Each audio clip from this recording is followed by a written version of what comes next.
Hello, Amina. Thank you so much for your time that you're spending with me and the students at Women and Gender Studies 131 class, Intersections in Islamic Feminisms and Queer Theory. We are reading your book, Quran and Woman, and thoroughly appreciating it. And given the difference in time zone, we couldn't do it live, so we're very grateful to have the opportunity to ask you these questions.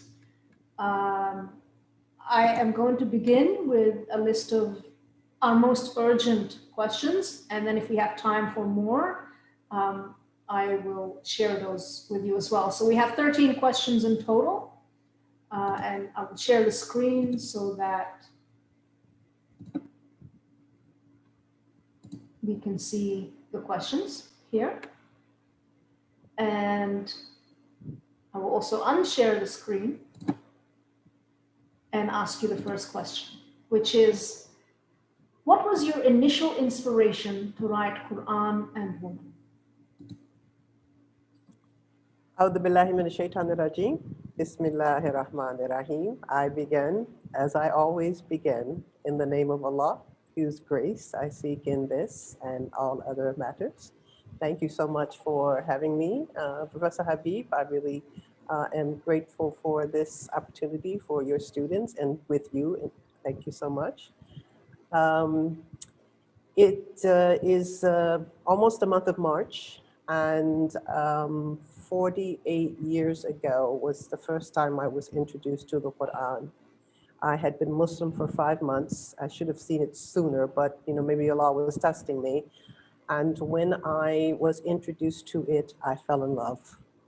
And it's an interesting thing to reflect back 48 years because I made an entire life career out of this experience. I fell in love, and when I fell in love, I wanted to remove everything that would be an impediment between me and the text. And that naturally led to study. And eventually I did a master's and PhD, still focused on the Quran and my love of the Quran, and negotiating graduate school with certain pitfalls. But in the end, I was able to do what I wanted to do in examining this text. And that was my dissertation, which I edited to become this very small book. So when people ask me what was your inspiration for doing it, I would say I fell in love with the Quran, especially as mercifully I am still in love with the Quran. There were specific methodological questions that came up over time, but hopefully I'll get to address those in some of the other questions. Yes, I think the next question flows very nicely from that. And it is, did your relationship with the Quran and Islam change through the process of writing Quran and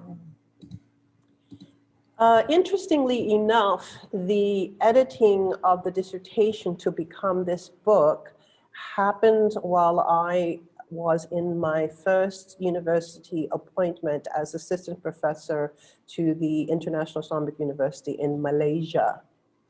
And while in Malaysia, you wear many hats, but one of the things that happened within 1 month of the time that I arrived there was I began meeting with a group of women who have become the organization known as Sisters in Islam.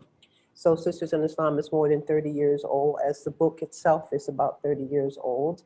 And one of the deep and meaningful changes was to experience coming out of the ivory tower, living in my head and all kinds of, deep sort of hermeneutical and epistemological reflections, and instead being immersed in the context of Muslim culture and the existence of personal status law. So I have developed a coherent articulation of what I call lived reality as exegetical tool. And that is, how do you analyze the Quran based on the reality of the people who experience the Quran, the communities of the Quran, the people who are affected by the laws that sometimes are feigned to be drawn from the Quran, especially in the case of personal status laws, and also a lot of queer or homophobic types of laws. So how do the people who experience it give a clear determination of how the content should be analyzed for the purpose of application? We call it context over text. And that was a major shift for me. And now when I work with the Quran, it is impossible for me to return to the place where I was as a lowly graduate student, where I just thought about text and theory and theology and the abstract. And in fact, that experience kind of catapulted my life into a place where I felt relevant. And you know, I mean, as a geek, you know, I mean, I don't mind just studying for studying, but it was just so much more exciting to be held accountable for my thoughts and my ideas relative to how it could be meaningful to people in real context. So there has been, I think that's been one of the major shifts or developments in terms of my approach and methodology, and also in terms of what I consider to be my objective with regard to those approaches and methodologies. That was one of the questions that we were going to return to if we had time. This is what was your objective in the way you interpret the Quran in the book. But I want to illustrate, if you don't mind, I want to follow this up, is to give a very concrete example between the difference of being engaged with the text as opposed to context. So, or with context as opposed to text. So what would be a concrete example of each one of those? Okay, so in the initial research that I did, one of the ways in which I demonstrated that it's important who is the reader, what is his or her location in terms of, you know, the body experience, was the articulations in the Quran regarding the delivery of the child Jesus by the mother Mary, and her response in the experience of labor. Ya laytani mittu qabla hadha wa kuntu nasiyan mansiyan. Oh, woe it's me, would that I had died before this. And not just be forgotten, but to be so far gone that there is not even a flash of memory, which is just such an amazing thing when you're in labor, because you just think, you know, well, first of all, even when you're pregnant, it's like, can I just lay this belly down for a day and just come back and, you know, pick it up tomorrow? No, you cannot. So sometimes you want to be sort of out of your body, but that particular experience means you have to be embodied in a certain location, which was not the location of the overwhelming, predominantly articulators of what the Quran means. So men who did not deliver babies, and obviously we can make the exception of trans men, but men who did not deliver babies were telling everybody what this meant. So for me, having someone who experiences a certain reality become the legitimate and authoritative, you know, interlocutor with regard to the meaning was missing when I looked back over the history of Quranic interpretation and learned that until the 19th century, we don't have any record of women's responses to the text. I said to myself, you know, something may be missing. So that was, you know, like sort of a sort of residual motivation. I didn't understand that that was also politically charged, as I do now. But I also felt that when I read the Quran, I felt myself as a Black American convert female in that text. So if I did, but I did not feel myself equally in the literature that was being projected. Obviously, there's a lot that we share, and I did find many wonderful things, but there were still things like this that were very particularized that I just couldn't adequately understand how it was that men were the primary spokespersons on. And then there was another aspect to the question I had in mind, but I've forgotten. What was it? Well, it was the difference between text and context, but I think you very concretely demonstrated that it's the positionality of the reader. But I guess the other aspect is that your interpretations can be applied in the world. They make a difference in the world. They're not just philosophical, you know. And I mean, that's true also for the men as interpreters. It's just that the men as interpreters express themselves as if they were giving universal answers, while they were particularly located not only in their bodies, but also in their experiences of privilege. And they were denying, in some cases aggressively, denying that privilege to gender non-binary and to women. And one of the things that we've had to do in terms of philosophy and ethics is to deconstruct the notion that the word man actually represents all human.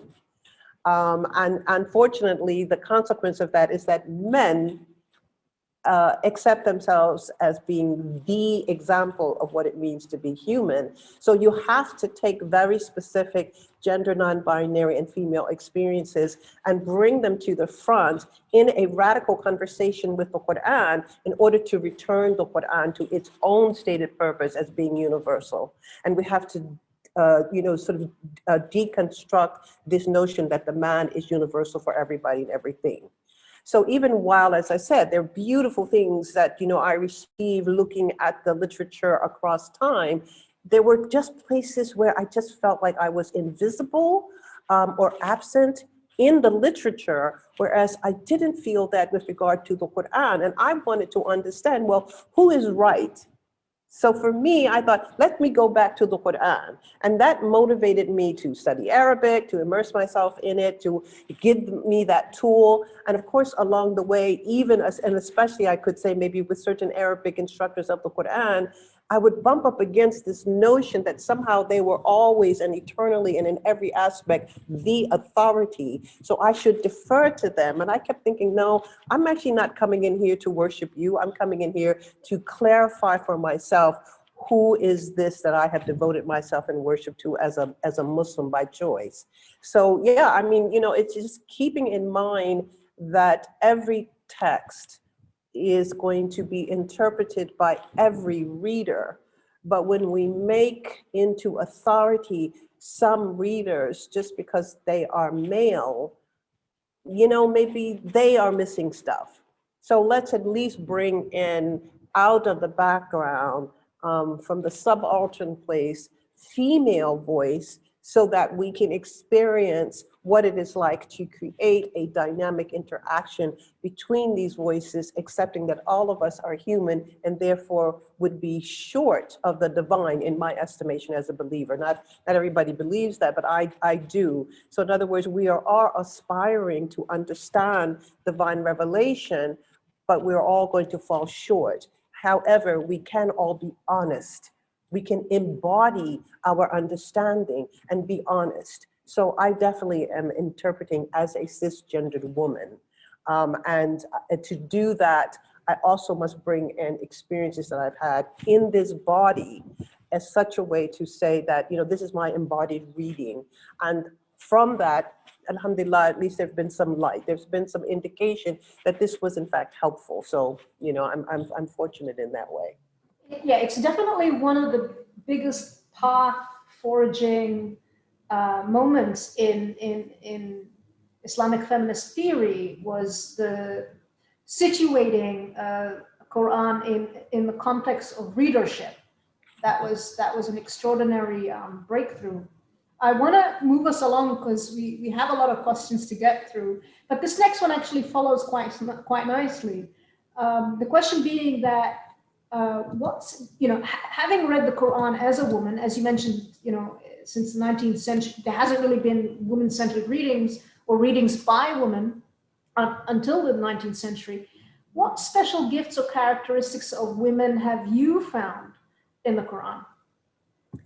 I'm going to sort of jump forward from the days of my research to my current location, because right now I am working cohesively and coherently on what I call the divine feminine. And that is that, Allah has both Jalal, or masculine, and Jamal, or feminine, attributes, aspects, and descriptions. However, our leaning towards the Jalal and the masculine God has led most people, not even just Muslims, but most people who believe in a single Godhead, to assume that that Godhead is male. And so for me, the next step was to go to what I call the Tawhidic paradigm. I don't dwell in that so much in this publication. I get into it more in my next publication. But the Tawhidic paradigm is to, at one hand, remove the notion of the male God, but to remove it in such a way as to bring a kind of cohesion, radical integration or connection or unity to the, the Godhead, to Allah. But I got there myself from the male God. And so I realized that I skipped a step.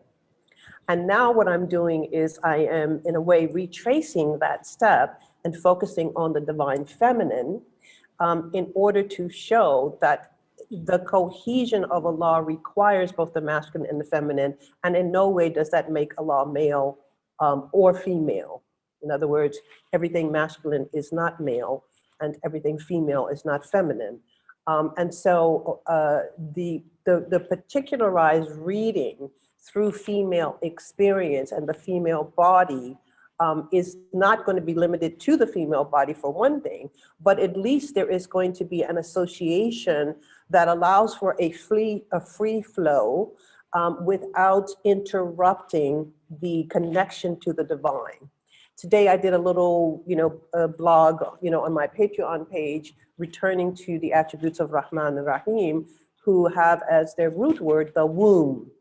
And I was just talking about how this womb-like experience for every human being, we all come through that, blissful location where you don't have to think about anything. You don't even have to open your eyes because everything is taken care of. And then you're squeezed through the birth canal out into the world. And some babies are like, I don't want this one, I want the other one. So I was talking about this because I'm doing a virtual doula thing, which is interesting. I've done some in-body doula, but now I'm doing one virtually. And so I was trying to talk to a new mom about the experience of labor, and what is happening. And it reminded me that this womb-like, this root word in the womb, which is the origins of so many words, Rahman, and even the attributes of Rahim, and the Prophet's own, Rahmatan lil Alameen, being a mercy for the world, that this womb-like origin is, again, as I say, not limited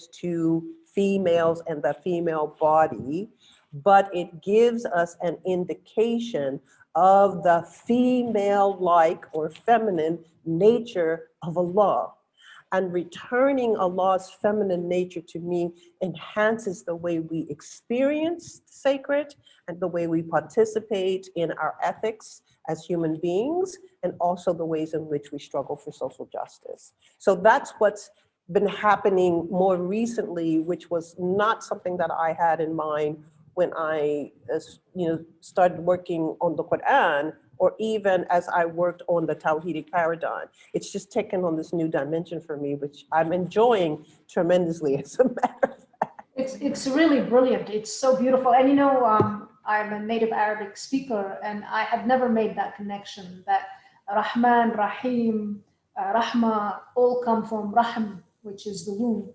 It's just extraordinary. But however, I still want to go back to the question that, one of the things I really love about your narration of Maryam, the story of Mary in the Quran. Again, that's a reading that would not have occurred to me.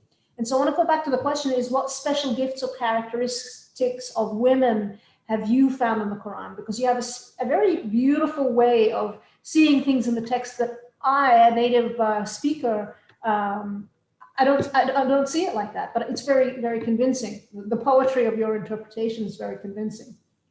Yeah, I also think that because we all live in a patriarchal, maybe slightly post-patriarchal world, when we think about certain things in the Quran, we think about them through a patriarchal lens. So for example, Bilqis, whose name is not mentioned, but we know her to be the Queen of Sheba, when she's discussed in the Quran, she is the only person who is not a prophet for whom the accolades of good leadership is expressed.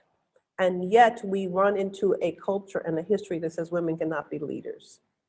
So for me, reading Bilqis fully in her location as both queen and, or head of state, and female, helps to show that the Quran can defy what we who have lived only in patriarchy have understood to be the normativity of certain roles, bringing aspects out of those roles that is in fact supposed to be universally applied. So when she is, as is told for her virtues, that virtue ends up in her accepting the one God through her encounter with Suleiman. So in fact, she is what you could kind of call a secular leader whose leadership in a female form is given an accolade by the Quran that no other non-prophet. I think Khidr might be an exception because he's not a prophet, but he's definitely a holy man. So he also has his exemplary leadership. But it's funny because Muslims just assume that leadership belongs to male persons. So for me, reading through female experience as it fulfills roles, even when those roles are assigned as masculine, it also brings another dimension. As you say, when I'm reading it, I am reading to unravel nuances that might have been overlooked. There's a new publication out, it's called Women and Gender in the Quran, and she writes only on the stories. I can't wait to get my hands on the volume. I'm sorry, I'm so bad with names. I can't remember our last name is Ibrahim, I think. I don't remember her first name. It's a new thing. I literally saw it last month. So learning to read the characters of women in the Quran as full-bodied, full-dimensional beings helps to bring out things. And of course, some of the female characters are not full-bodied. Some of them are what I call tools for the telling of a story. So the wife of so-and-so is mentioned, but she doesn't seem to have any agency whatsoever, even in the Quranic story, So, for me, the reading through the female characters of the Quran allows me to reflect on when women are used to represent the universal. And that's what's important, that women are human fully. And therefore, some of the characteristics that are described with regard to them become universal implications for the goodness of humanity. Just as sometimes there's some bad characters in the female body that have been used in order to indicate what are bad characteristics. So to both be in the body and at the same time not be limited, it's a dialectic, I'm always playing around with it, even now. Yeah, it's so profound that in a 140 pages of Quran and woman, the thesis is very simple, and it is that in the act of creation, in essence, and in eschatological matters, there are no distinctions between men and women, according to the Quran, which is, I had never noticed that. And that is so far advanced from other Abrahamic texts that it's astonishing to realize, well, actually, that can't be argued with. It really is the case. A lot of things are open to interpretation, but it is true that we have created you from a single nafs, right? It is true that taqwa is the thing with which, God determines whether a person is good or bad, and it is true that everybody gets to go to heaven or get punished in the same way, regardless of their gender, according to the text. So, those realizations are so rich. They're so there's so much substance in them, and I thank you very much for writing Quran in women. Thank you. I would love to move to the next question, just in the interest of time. And this one asks, have you gotten helpful responses that felt useful to your scholarship or that opened doors? And the inverse of that question is, of course, the unhelpful responses. Yes, let me do the unhelpful or the negative or the naysayers first, only because it's shorter. And that is that this book was first published in 1992 from research done and completed in 1988. As you say, it's only 104 pages long, and yet there has not been any substantive critique of the text. People critique me because I'm definitely on the left-leaning radical side, but for this book, if someone had been able to debunk, what is in it, it should have been known. And trust me, had it been out there, everybody who's against me would have used it, right? So that's an interesting thing. So there, I do have naysayers, but they, as I said, they object to me because I'm left-leaning, radical, and not because of this book. As far as helpful, sort of reconsiderations, I think the two most helpful aspects was coming to Malaysia in 1989 and beginning my activist phase, and being challenged and constantly grappling with how to prioritize context over text. Like, it's a constant, it's not fixed, which is good, which means it remains a challenge. But that was not only a challenge that I embraced, it was a challenge that made me stronger and that made my reflections deeper. The second thing that has been useful for me was completing the research on classical Islamic sources and sexual diversity. Because actually, when I completed the research that I did on gender beyond the ongoing need to continue study and rethink, I had come through what I would consider to be almost like qat'i, almost like really confirmed affirmations of gender equality, and I could point to these in the text. When I was finished looking at sexual diversity, I met a new friend who is also a challenge, and that was how to embrace ambiguity. And that in fact, it is the ambiguity itself, that is the unsaid things in the Quran, which creates the space for us to have a conversation about gender non-binary realities. And I'm still in the, I'm such a geek. I mean, I'm almost 70 years old. I still get excited about things.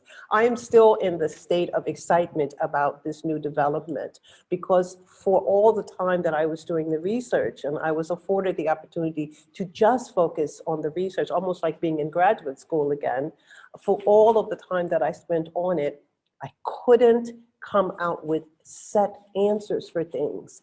And at first it frustrated me. And then I started saying to myself, well, what is the lesson in that frustration? What exactly do you do with this? And I finally, arrived at a new exegetical articulation, and that is the significance of ambiguity as a tool for guidance. And it just, there's lots of things I have not yet done with it, because as I said, I'm still in process. But the very idea, for example, that Muslims in the sort of everyday walk of life pretend, for some reason, they pretend that they're all Quranic experts. And they say, there's no homosexuality in the Quran. And I have no idea where they get it, because there's nothing that says that. And there's nothing that gives a clear indication, but there's a lot of ambiguity. And embracing that ambiguity, to me, seems to be a ladder that we can climb on. Once again, I'm very interested in keeping the Quran alive, to use that as a way to embrace this aspect of our communal location. Our community is in some ways indebted to the experience of revelation to the Prophet, upon him be peace, and we're still discussing things. And so now we have another thing to think about. Well, what happens when things are unsaid in the Quran? Well, of course, what happens is that people fill in the gaps. But everybody fills in the gaps from where they're already located. So if I, as a queer identified person, I also identify as non-binary, if I embrace that ambiguity, then I have so much to work with. And it gives me more breadth in the ways in which I can utilize the Quran for moving forward as an instrument of social justice and ethics. So, that's the second thing that's come to me, which to me is huge. It really is. And you've actually anticipated the next two questions, which is how would you approach a queer reading of the Quran? So if you have more to tell us on that, I remember a few years ago, you and I looked into the, the plural pronoun for God, we.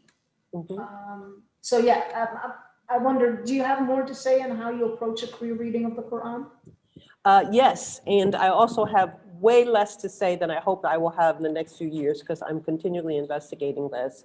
But for one thing, one of the reasons why I love the word clear is that the normative and sometimes dominant articulation that there is a clear distinction between a man and a woman, a male and a female, that to me has been debunked.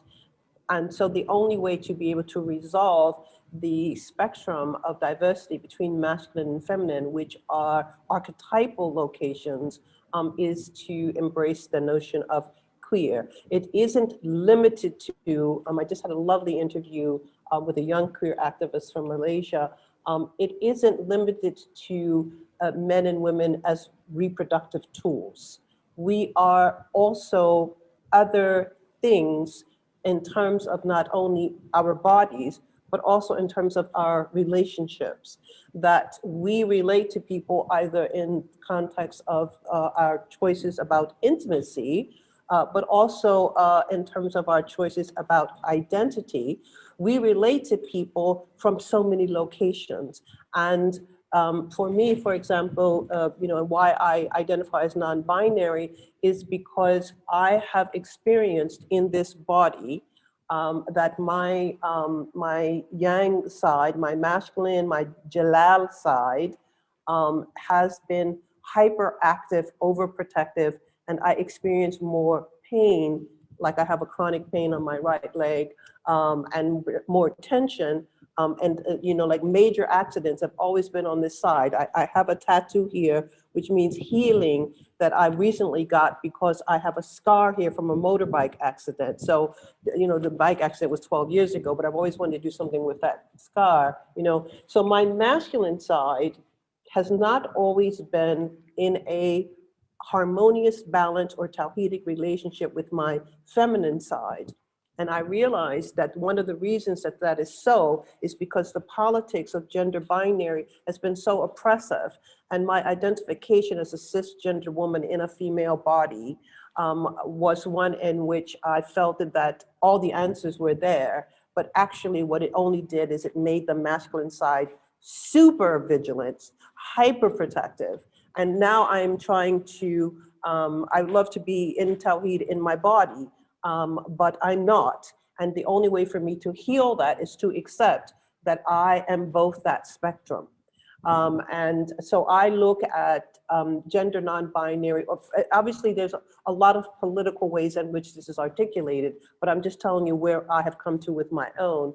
I look at gender non-binary as a reflection of, in fact, the need for the harmony in one person. And when we get that harmony, people whose reflections or expressions does not fit the proper female or proper male or whatever heck that means, that do not have to be bothered with that at all, because you are a proper human being in whatever expression you're able to arrive at, and to free us from making such rigid categories that as a result actually makes for aberration even in cisgendered, male identified, and patriarchally happy men. We still are limiting them from the possibility of understanding what they have to contribute through the affirmation of their own feminine side. They say your inner feminine. So I just think that we have not investigated what it means to be human free of gender binaries, and that the gender binary is a prison. And as long as we live within that prison, we are all limited. So it's not just those who politically identify as non-binary, it is all of us, really. And that's why I like linguistically, because, as an Arabic speaking person, you understand that Arabic is a binary language. And that has also limited some ways in which expressions can happen. And I am a native English speaker. We have three. So I use all of them for Allah, he, she, it, right? Well, guess what? I'm in Indonesia and they have one. I call it the Tawhidic pronoun. And Indonesians are more likely to make the mistake of mixing the gender to say things like, my husband, she's in the kitchen, because they have to go through different mental selections to get the right word in English, because they just use dia. Dia is he, she, and they. So I'm about to start a class. I decided, you know what, all of us are going to be dia.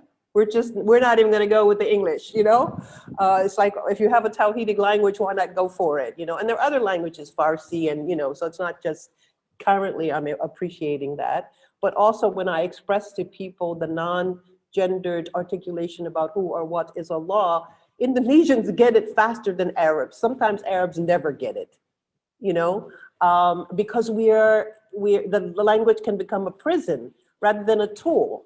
And I'm trying to return language as a tool. In fact, return the Quran as a tool for spiritual guidance, a tool for political guidance, a tool for ethical guidance, and a tool for just humor and beauty, like just let go, like why is everything so binary, so rigid, everything's halal or haram. I just, so I'm definitely done with the binaries personally. And I think it's through this continual study and reflection on the Quran, and the challenge, once again, the challenge of lived realities. I've spent, about 20 years working with the queer Muslim communities, and I felt like I haven't made a contribution to that other than the support in my heart. And actually my strongest tool, again, a very masculine aspect of myself, my strongest tool has been my mind. And I have had the opportunity to apply my mind to it, and to be challenged, and then to grow into that challenge and to accept and embrace that, So I'm definitely on a different page with regard to gender binary than I was when I wrote this book. Yeah. But I also reflect, and I'm going to preempt the question about the third gender, because I think it leads in, very well here. And for once, I remember one of the questions. For political reasons, I definitely accept the third gender. I accept the third gender because it's the only way that we can politically categorize, first of all, people in transition or non-binary people for the sake of respect in their documents. But at a archetypal level, I don't believe in it. I don't believe in a third gender. I don't believe that anyone is a reflection of something that is not on the spectrum of the two. And why that's important is because for many of the places where, I talk about, gender identities, especially people who have been pushed back when their identity does not conform to this, overarching masculine and overarching feminine, projections. I think that the best way to enhance the discourse would be for us to understand that everybody contains all aspects, and that your presentation is any place along those spectrums that you choose in order to best fulfill your khilafah. That is your agency before Allah on the earth. To fulfill that agency, you must be at one with yourself. Again, Tawheed. You must be at one with yourself. But you cannot be at one with yourself when everybody tells you you need to present this way because you were born, in a certain cisgender location that maybe doesn't suit you. And maybe you're in transition, and maybe you don't really want to do that much transition, but you would like at least to be able to have, multiple expressions, right? I had a brother who, passed away, not too long ago. He was gender non-binary. He was, gay in terms of his sexual preference, had never been conforming to the masculine. And literally he died in a park, and he was found wearing a feminine top.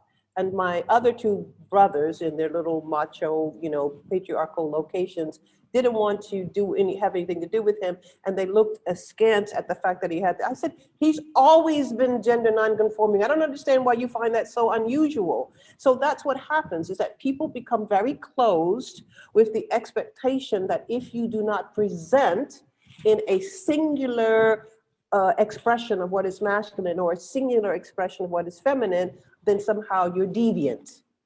And that's why it is that for me, working with the binary, but as a relationship to itself and in each self, frees us to express as we wish to express. And when we get the political language, or our languages become uniform with regard to, who is he and who is she by just linguistic expression, then, maybe we will be able to, to move towards maybe like the creation of an actual third gender. But for me, what we're creating is a political space for people who are not on the binary.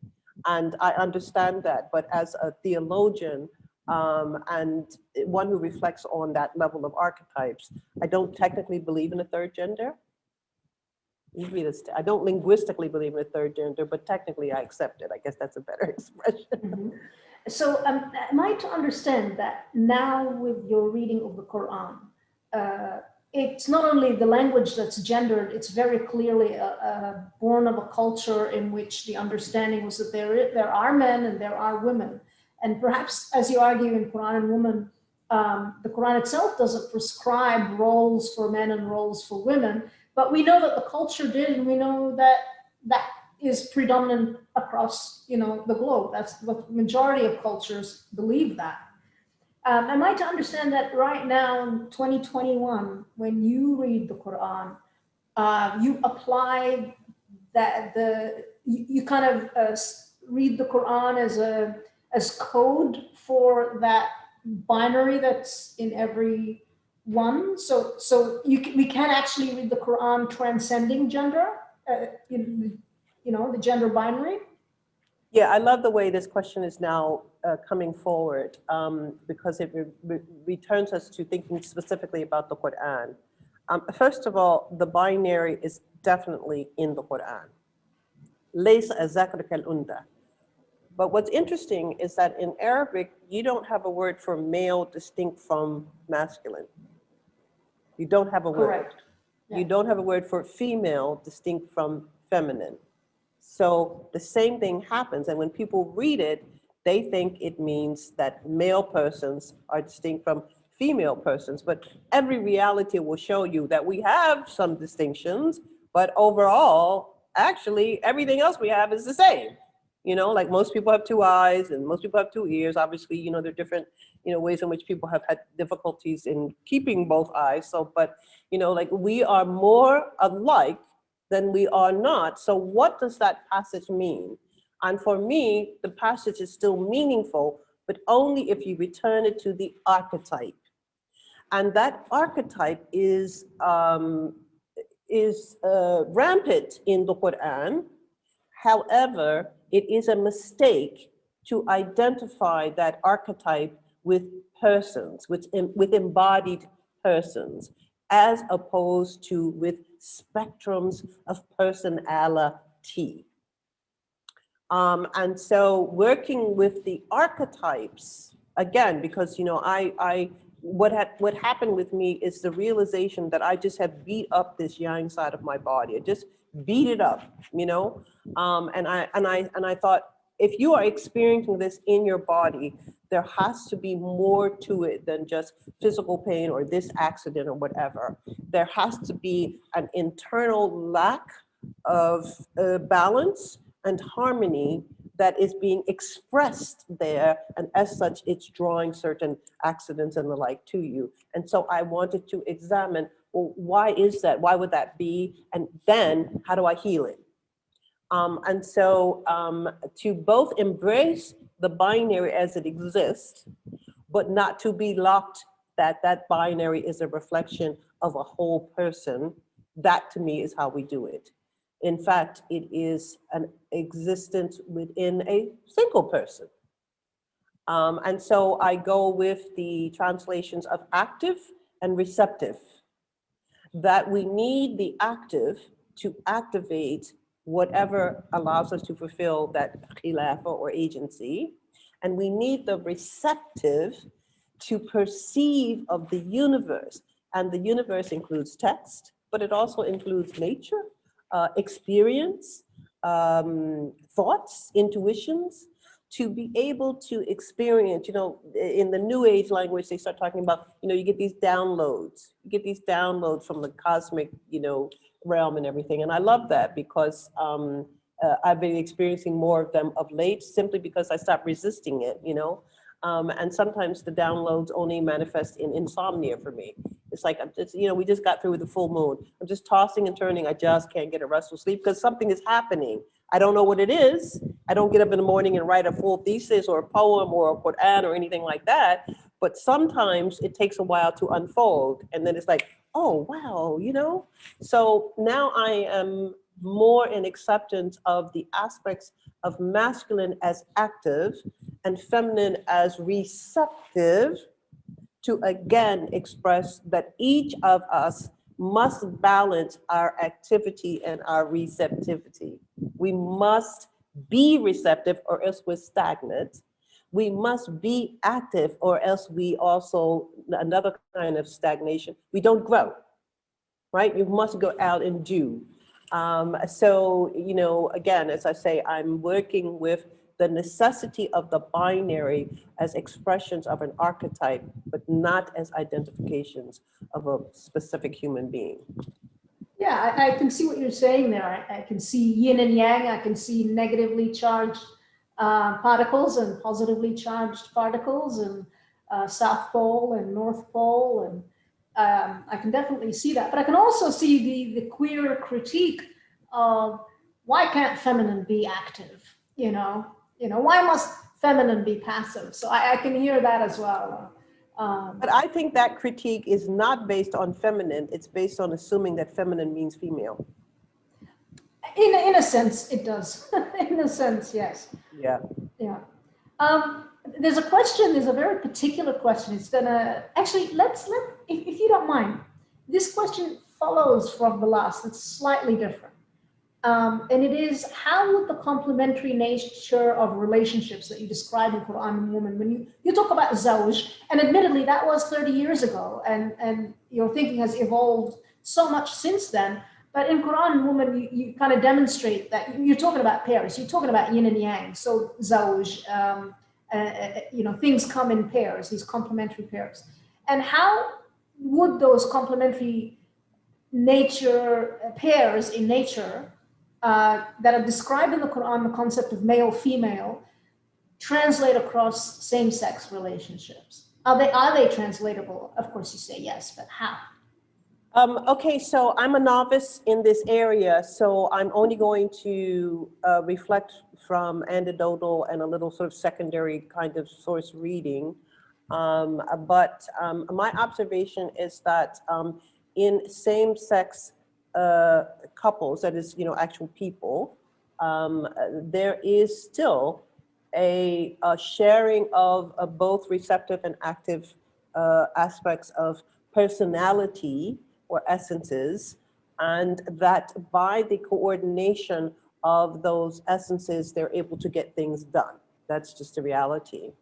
The other thing that I've been reflecting on of late is in the expression of the human being as a multifaceted and then expressed or existing aspect of Jalal, Jamal, Yin, Yang, masculine, feminine, that in that multiple ways, that actually every part of your masculine expression and being needs to be in coordination with every aspect of both the masculine and the feminine of your partner, and every feminine expression or aspect of your being needs to be in cooperation with both the masculine and feminine of your partner. And what I have observed is that I myself personally, I ended up choosing partners with whom my masculine expressions did not coordinate with their masculine expression. It's just like an interesting observation because they were okay with my feminine expression, and they were okay with whatever they benefited from those aspects. But when it came to those masculine expressions, we were more often at loggerheads because they kept wanting mine to yield. And because I'm cerebral, because I am an abstract thinker, and that's actually one of my strong points, something I'm no longer trying to deny anymore. I had to, in some ways they say, you have to dumb yourself down to make them feel comfortable, which obviously is not going to work, and therefore I'm twice divorced by choice.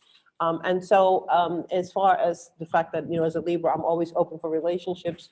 At this point, I could have a relationship with, male, female, trans, non-binary. I definitely know now that I have the ability to love, across those spectrums. But the difference is that I will think more about how we pair in the more subtle levels. So for example, if I want to take control over the dynamics of my physical space, which I tend to do, I want things to, be in a certain order. I definitely wouldn't be able to do that as well with the person who also equally wants to take over personal space, because they have that, because, unless we had like a huge house, I'm not opposed to that either. In other words, we each get to express ourselves in multiple rooms in the house, because if I take the assertive, affirming role with regard to that, and the other person wants the assertive, affirming role, it's just going to be clashes. So instead, what I want to do is I want to pair with someone who just loves to come in and say, oh, I just love what you did with the place, but they don't want to take an active role in it, because I'm always going to organize and reorganize my physical space. I've lived in enough places to know that, right? So, you want to pair, especially the more dominant, because there's obviously a lot of subtle things that you can play around with forever and ever, and it's not going to disrupt a whole relationship. But you obviously want to pair your masculine with the other person's masculine in a cooperative and supporting relationship, as well as your masculine with their feminine. Because quite honestly, I don't think I mesh with the feminine expressions of my previous partners. I definitely thought that they were just too much of a wuss. It's like, okay, come on. I mean, you've got feminine expression, but doesn't have to be that So I rethought about how to partner. It may not happen. I am almost 70 years old, therefore, beyond the age of the want of marriage, according to the Quran. I definitely think that when you look at couples, whether they are in, cisgendered, female bodies as a pair, cisgendered male bodies as a pair, then you are not observing only feminine and only masculine. You are observing how they role play. That's a word that's used, so I don't mean it as fake, but how they participate in the expressions of their personalities. And it is not that, one of them is all masculine and the other one is all feminine, and then you put same sex together and it's two all feminine with each other, and then two all masculine with each other. No, there is a little bit more of a subtlety, and there is a little bit more participation across the normative dominant hetero, expressions. And I think that for couples that do well, they have understood their strengths and weaknesses as two people participating together. And then you have the polyamorous people for whom, there are just multiple, one of my daughters identifies as polyamorous. And so I asked her, I said, well, does that also include, same-sex polyamorous expression? And she said, no, I don't think I'm, at that page. So I just think it's interesting because polyamory is aberration to me. I'm like monogamous, So it's just so interesting to see different expressions of one's sexuality in the process of coupling.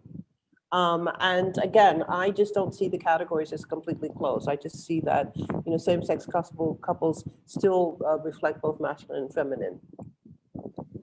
Thank you. I appreciate that. We have a few minutes left. So I was thinking with the remaining questions, if we could try to answer each question with a quick 1 minute answer. Do you think that might be doable? Ah, It'll be such a fun. challenge for me. I'll try. It All will right, be fun.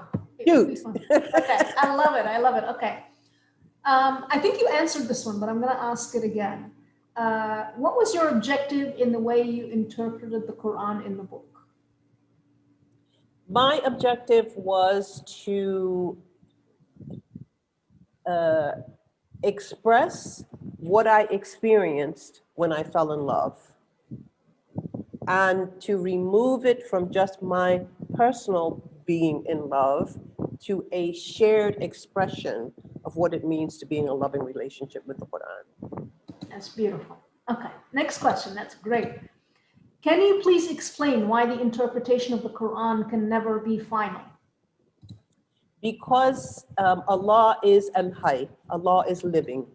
If we want to be living reflections of Allah's revelation to the Prophet, upon him be peace, then we must also be in a dynamic and continuous relationship. Nothing stays the same in the universe. Every 6 weeks, your skin cells are anew. And so for me, change is, as Octavia Butler would say, that's the only constant. And therefore, expressions of a relationship with a sacred text revealed from a living God must also be a living expression. Absolutely. Okay, question number 3. What liberation do you feel you have found through textual reanalysis?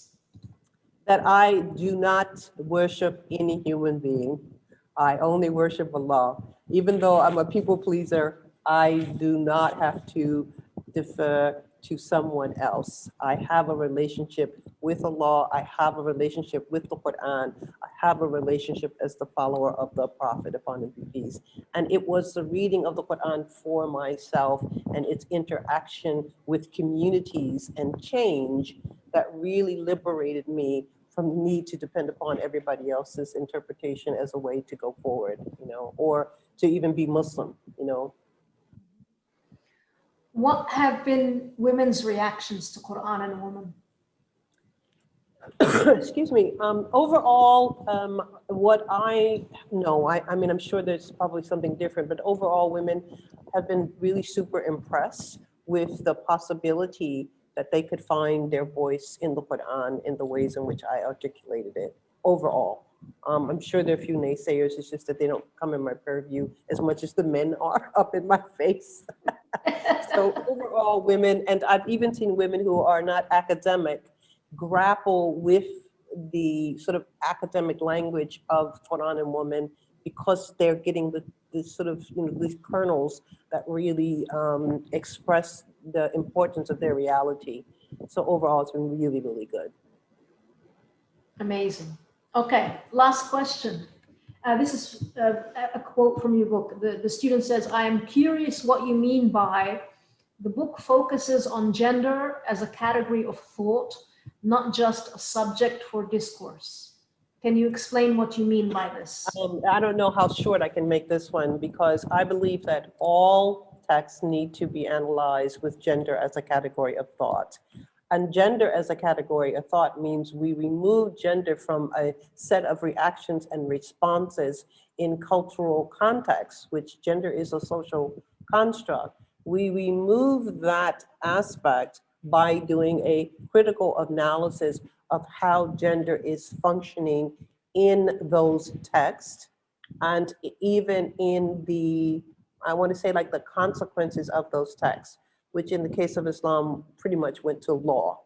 And so rather than to assume that this expression that men took of themselves as being universal, as if they were not embodied in a particular gender, we want to remove that notion altogether and return to everybody is expressing from their locality. Those localities include masculine and feminine.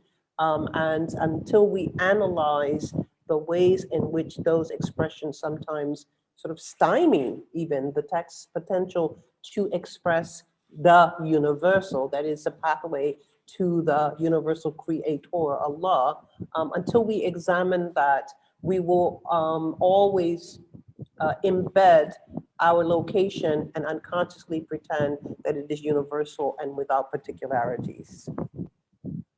But also, there's a power dimension.